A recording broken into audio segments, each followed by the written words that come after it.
अल्लामा Iqbal open university, course code 247 और exercise है हमारे पास 4.5। क्वेश्चन नंबर है हमारे पास 3 और इसका हमने ये हमारे पास एक टेबल है, इसका ए पार्ट हमने सॉल्व कर लिया है। सेकंड हम इसका आज पार्ट देखेंगे। इसमें हमने क्या चीज़ें फाइंड करनी है, सामान की फाइनेंशियल कीमत मालूम करनी है और नकद रकम अदा करके वो बचत हमने बतानी है जो नकद रकम पर शरह सूद के साथ अदा करना थी। ठीक है, बचत भी हमने बतानी है और इसमें नकद रकम पर जो शरह सूद के साथ अदा की गई थी वो भी हमने इसमें फाइंड करनी है। ठीक है, यहाँ पर हमारे पास आ गया है बी पार्ट, इसका प्रिंटर आइटम हमारे पास है प्रिंटर और इसकी जो नकद रकम है 450 रुपये है और जमा करवाने वाली रकम की शरह हमारे पास 15% है और इकसात की तादाद है 18 और माहाना इकसात है हमारे पास 25 रुपये। ठीक है, सेकंड हम इसको देख लेते हैं सेकंड पार्ट को। पहली सूरत हमारे पास होगी, इसमें भी हमारे पास 2 कंडीशंस होगी, पहली और दूसरी सूरत में।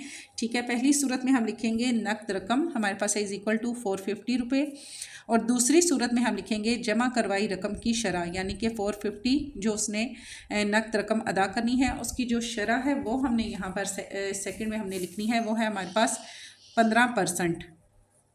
ठीक है, अब हमने क्या फाइंड करनी है, हमने टोटल अमाउंट फाइंड करनी है। 15% है 450 रुपया।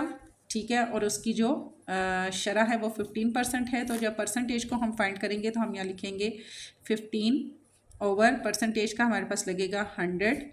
इसको हमने मल्टीप्लाई करना है 450 से, जो टोटल अमाउंट हमारे पास है 450 रुपीज़ वो हम यहाँ पर लिखेंगे। यहाँ हमारे पास ये ज़ीरो कट हो जाता है इस ज़ीरो से। ठीक है, ये दोनों ज़ीरो कट हो गए, रिमेनिंग हमारे पास क्या है 15/10 मल्टीप्लाई 45। तो कैलकुलेटर पे हम देख लेते हैं, 15 को अगर हम मल्टीप्लाई करते हैं 45 और फिर हम इसको डिवाइड करते हैं 10 पे = हमारे पास आता है 67.5 हमारे पास आएगा 67.5। अच्छा, इसमें आप दोनों मेथड यूज़ कर सकते हैं। अगर आप 15 को 10 पे डिवाइड करें और जो आंसर है उसको 450 से आप मल्टीप्लाई करें तो तब भी हमारे पास जो आंसर है वो सेम यही आएगा, 67.5 हमारे पास इसका आ जाएगा।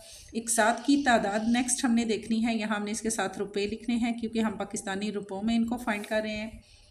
नेक्स्ट हम लिखेंगे इकसात की तादाद। इकसात की तादाद हमारे पास है 18 और माहाना किस्त यहाँ पर अदा की जा रही है। माहाना किस्त यानी कि किस्तों पे अगर वो कोई चीज़ लेता है तो उसकी हर महीने जो उसने अमाउंट पे करनी है उसकी तादाद 18 बनती है, यानी 18 मंथ उसने अमाउंट पे करनी है। ठीक है, और माहाना किस्त जो है हर महीने वो कितनी अमाउंट पे करेगा, 25 हमारे पास रुपए आ जाएंगे। यहाँ हमने अगर टोटल अमाउंट फाइंड करनी है तो उसका बहुत ही सिंपल सा मेथड है, वो ये कि हम 18 को 25 से मल्टीप्लाई करते हैं। अगर हम इकसात के ज़रिए अदायगी हम लिख लेते हैं, इकसात के ज़रिए अदायगी की रकम, अदायगी की कुल रकम। ठीक है, स्टेटमेंट ज़रूरी होती है, विदाउट स्टेटमेंट के आपका क्वेश्चन डायरेक्ट क्रॉस कर दिया जाता है। यहाँ हम लेते हैं 18 को हम मल्टीप्लाई करते हैं 25 से = हमारे पास अमाउंट आएगी 18 × 25 = 450। ठीक है, हमारे पास आ जाती है टोटल अमाउंट 450 रुपये। ये चीज़ हमारे पास आ जाएगी। फाइनेंशियल कीमत हमने इसकी फ़ाइंड करनी है। फाइनेंशियल कीमत हमने सबसे पहले जो इसकी फ़ाइंड की थी, परसेंटेज निकालने के बाद जो हमारे पास अमाउंट आई थी 67.5, ये हमारे पास है फाइनेंशियल कीमत। और असल अमाउंट जो हमारे पास या टोटल अमाउंट हमारे पास जो आई है, जो एक साथ में उसने अदा की 25 रुपये हर 18 महीने तक वो अगर अदायगी करता है तो वो टोटल अमाउंट बनती है 450। यहाँ हम लिखते हैं फाइनेंशियल कीमत या अदायगी, आप इसमें लिख सकते हैं कीमत। यहाँ पर हमारे पास है 67.5, इसमें हम प्लस करते हैं टोटल अमाउंट 450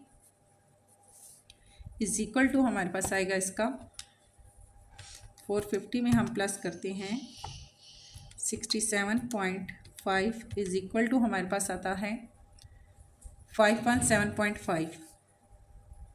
517.5। ठीक है, साथ हम लिख देंगे इसके रुपये।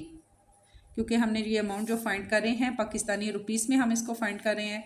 नकद रकम में अब उसको बचत कितनी होगी, मीन्स कि अगर वो कोई चीज़ उसी वक्त अदायगी करके ख़रीदता है और अगर वो एक साथ में लेता है, फ़र्ज़ करें कि आप उसी वक्त अगर अदायगी करके कोई चीज़ 300 में लेते हैं, वही चीज़ अगर आपने एक साथ में लेनी है तो उसमें आपको थोड़ी अमाउंट ज़्यादा पे करनी पड़ती है, ठीक है। तो यहाँ हम लिखेंगे नकद रकम में बचत। दो चीज़ें हमने इसमें फाइंड करनी थी, टोटल अमाउंट, नकद रकम में बचत, और फिर हमने शरह भी उसकी लेनी थी। हमारे पास है एक साथ में जो अमाउंट वो ले रहा है, अगर वो एक साथ में चीज़ लेता है तो उसकी जो टोटल अमाउंट आती है 517.5 है, और टोटल अमाउंट जो अगर उसी वक्त अगर वो पेमेंट करके चीज़ बाय करता है तो उसकी जो अमाउंट है 450 है, ठीक है। तो इसमें से हमने माइनस करना है क्योंकि हमने बचत फाइंड करनी है। जो चीज़ आपको 450 रुपये में नकद पे मिल रही थी, एक साथ में आपको 517 में मिल रही है। 0.5 पॉइंट के बाद जो अमाउंट है उसको हम कॉइन में कंसीडर करेंगे। तो इससे बेसिक जो हमारे पास अमाउंट होती है वो 517 है, ठीक है। 517 में से हम माइनस करते हैं 450 इज इक्वल टू हमारे पास आता है 67.5।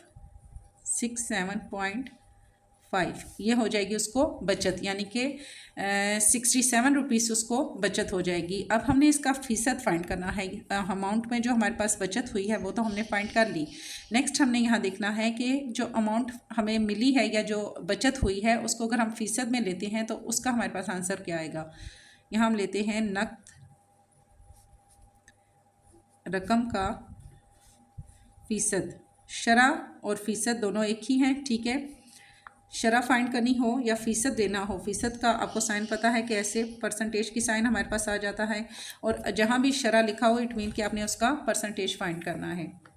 यहाँ हम लिखते हैं, हमारे पास टोटल, ये जस्ट आपको बताने के लिए था, 67.5 हमारे पास आ गया। जब हम लेते हैं इसकी शरह तो नीचे हम लिखेंगे टोटल अमाउंट। टोटल अमाउंट हमारे पास है 450, और फ़ीसद फाइंड करने के लिए हम इसको मल्टीप्लाई करेंगे 100 के साथ। अब ये वाला ज़ीरो इस ज़ीरो से कट हो जाता है, रिमेनिंग अमाउंट हमारे पास आएगी 67.5 ओवर 45 और मल्टीप्लाई बाय 10। अब मैं इसको दूसरे तरीके से करने लगी हूँ, ठीक है। पहले मैंने क्या किया था, ऊपर वाले में हमने जो अमाउंट यहाँ पर आई थी 15 को 45 से मल्टीप्लाई किया, देन हमने जो आंसर आया उसको 10 पे डिवाइड किया। लेकिन अगर हम इसको इस तरीके से लेते हैं, 67.5 को अगर हम तकसीम करते हैं 45 पे और जो आंसर आएगा उसको मल्टीप्लाई करें 10 पे, तो तब भी हमारे पास आंसर सेम ही आ जाएगा। 67.5 को अगर हम डिवाइड करते हैं 45 पे इज़ इक्वल टू आ गया 15। इसको अगर हम मल्टीप्लाई करते हैं 10 पे तो हमारे पास तब भी 15 ही आंसर आएगा, ठीक है। तो यहाँ हम लेते हैं 15 हमारे पास आंसर आ गया, और आगे हम परसेंटेज का इसके साइन लगा देंगे। तो आंसर इसका हमारे पास आएगा 15। इसकी हो जाएगी हमारे पास शरह, और ये माइंड में आपने रखना है, शरह और फ़ीसद दोनों एक ही चीज़ें हैं। शरह या फ़ीसद कुछ भी लिखा है तो इट मीन कि आपने उसकी परसेंटेज को फाइंड करना है।